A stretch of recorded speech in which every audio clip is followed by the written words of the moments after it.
Hello and welcome back to the Bag of Bones Bible teaching. Today we are going to talk about the letters from the New Testament, sometimes called the Epistles. And if we look at Methuselah right now, where are you? Here. We're really now at the forehead.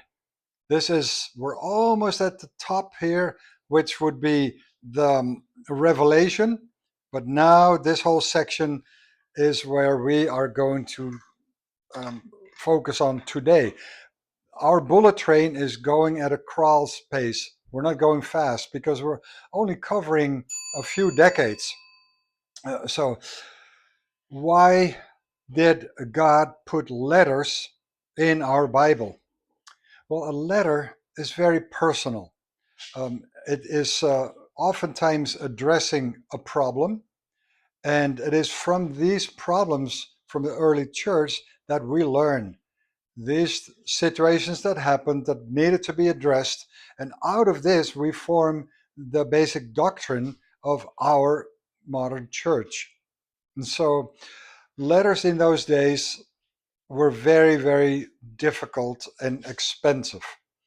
Somebody had to write it on a piece of papyrus, roll it up, and find someone willing to take it to the recipient. And in case of the letters to the Romans, that's quite a distance.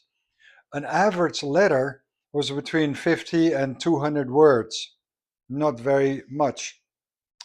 But there was a Roman Caesar, a Roman emperor, who wrote a letter that was about 2,500 words. Well, we are blessed to have the letters to the Romans written by Paul that has 7,000 words. 7,000 words. And that is the longest letter that we have from the ancient history. Okay, who wrote the letters and why? Well, we know that the Apostle Paul was a very, very important person in the setting up of the churches, and therefore he had to also do follow up. And it's the follow up that he did with these letters. And he wrote letters, as we know, to the Romans. And I'm just going in the order that it is in our Bible, Romans, and then 1st and 2nd Corinthians. And then we go to the letters to the uh, Galatians, Ephesians, Philippians, and Colossians. Then he wrote to the Thessalonians in 1st and 2nd Thessalonians.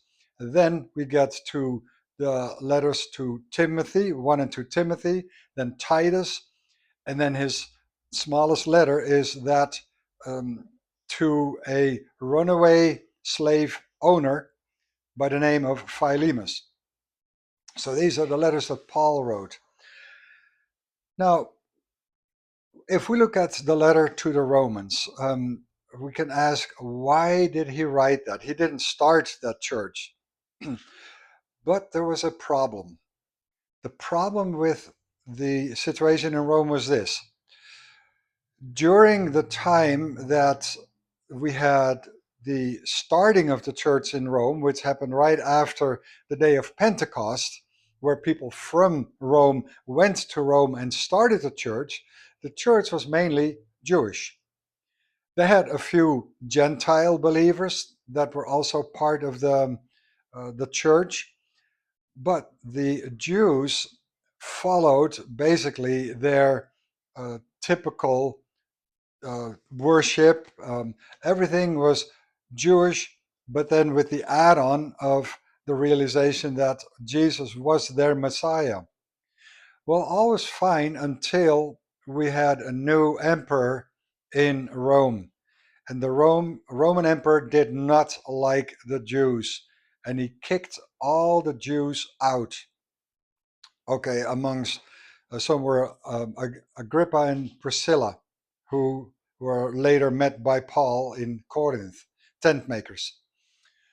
So now the church in Rome did not have Jewish believers anymore. It was the leftover of the Gentiles that were not kicked out, Gentile believers. And the church grew and grew and grew and became a pretty big church. But then a new emperor came, and that emperor welcomed all the Jews back because he knew it was good for business. So here come the Jews, and that included the Jewish believers. They went back to their church, but hey, wait a minute, it is no longer a Jewish only church.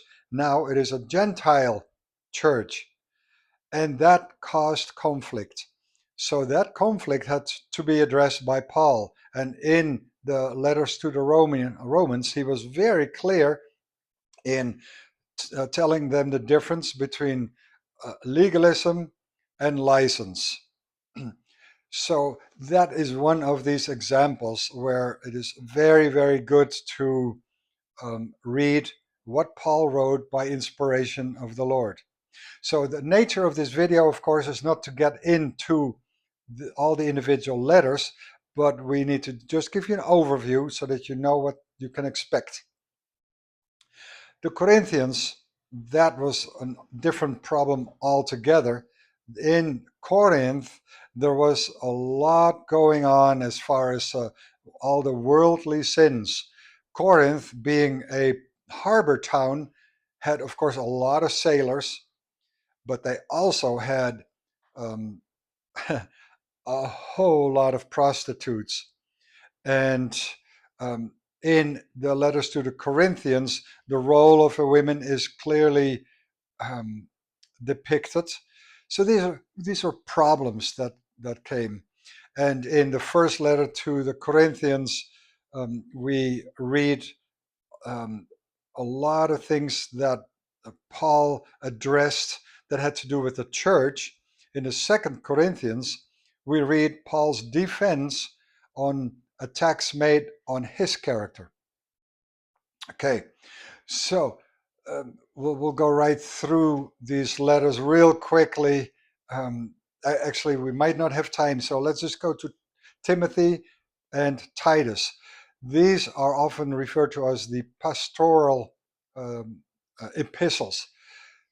Timothy was a very, very beloved young man and who Paul actually adopted as his son. And here he gave Timothy advice. Timothy, be strong, because Timothy was a very timid man. The letter to Titus was different. Titus was tough Titus. And by the way, I don't come up with these things on my own. I get this a lot from a great Bible teacher by the name of David Pawson, who has a tremendous series on the internet available called Unlocking the Bibles. I can highly recommend that. So who else wrote letters? Well, we know Peter wrote letters, but this time Rome was different. Now the Christians were persecuted. Horrible, horrible things happened to Christians under the dictatorship of Nero. Christians were taken to the arena and killed by lions. Christians were tied to poles and covered with pitch and set on fire just to make light in the garden for Nero's barbecue parties. Horrible, horrible things happened to Christians. So the letters that were written by Peter were for encouragement. Keep on going, keep on going. Um, Another one who wrote letters was James, the half brother of Jesus. And James has a fantastic letter that basically says that faith without actions, sometimes it's said faith without work, but really faith without actions is worthless. You need to demonstrate your faith by your actions. So wonderful letters to read. Another one who wrote was the half brother, again, of Jesus by the name of Jude. It's the shortest letter that we have, and it is right before the last book in the Bible called Revelation. Okay. Another one who wrote was John. Now, John was the oldest of the 12 apostles. He lived to be a very old man. And in his old days, he wrote the Gospel of John. And then he wrote 3 letters, short letters. And then he wrote the Revelation, which we will cover briefly in the next video. And then lastly, we have the letters to the Hebrews. Now, we do not know who wrote it, but Hebrews is a very, very interesting letter. We know that it is addressed to Jewish believers, and in the time that whoever it was wrote this, there was heavy persecution for the Christians, but not for the Jews. Jews were considered a legal religion, whereas the Christians, it was called an illegal religion. So the big temptation for Jewish believers was to say, I am no longer a Christian and I will go back to the Jewish synagogue. And that would be horrible. So in the letters to the Hebrews, he continuously explained, with Jesus, it is better. With Jesus, it is better. You don't have to do all the sacrifices. Jesus did his sacrifice. So again, wonderful letter. There's the very, very familiar faith chapter, chapter 11. It first of all, it starts with what faith is. It says faith is the evidence of faith is the substance of all things hoped for, the evidence of things not seen. So I'm going to encourage you all, read these letters. And another thing, they're not in chronological order. You can get a study Bible where you can find in what order they were written. And I recommend that you do that and that you read them in that order, and not necessarily the way it is in the Bible that goes from large to small.